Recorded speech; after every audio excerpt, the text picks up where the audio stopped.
Friday night tropical update. I got a lot of concerns. We've been talking about this for a few days now, and everything's coming together where this is going to be a very high impact event for the Jersey Shore, the Delaware beaches, maybe even some parts of Long Island, where the news better start talking about this because I have concerns. And I think you're going to start picking up on it tonight. The National Hurricane Center has begun talking about it yesterday like I showed you. But here it is. Here's Hermine. It's still a very strong tropical storm over land, and when this thing gets up towards New Jersey, I've been talking about this too, this water temperature is very warm. So look at this little tongue of warm water coming up to New Jersey. That's likely where the storm is going to want to sit. And all the models now are showing a storm that comes up, gets blocked by the high pressure, and loops back in towards the Jersey Shore and just sits there for literally 36 hours. And that's going to cause very, very high winds along the beaches, very rough surf. The beaches, there's going to be erosion, there's going to be some flooding.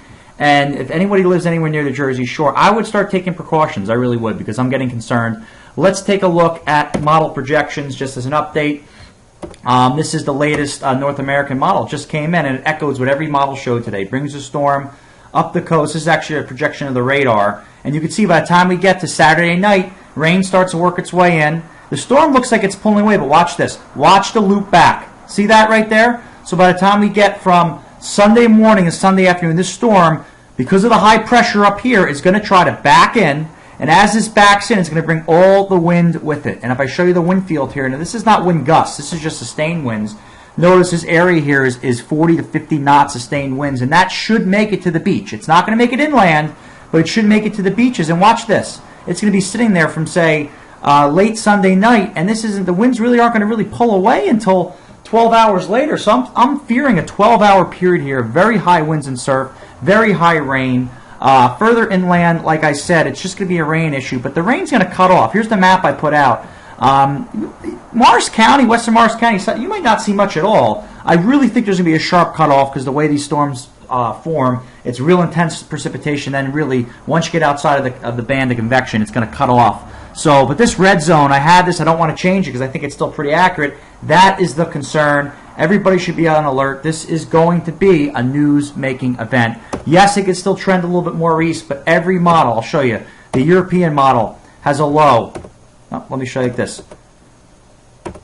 Tucked right in on the coast, okay? I go to the GFS model from today. It has a low, right here. It has a low tucked in right on the coast.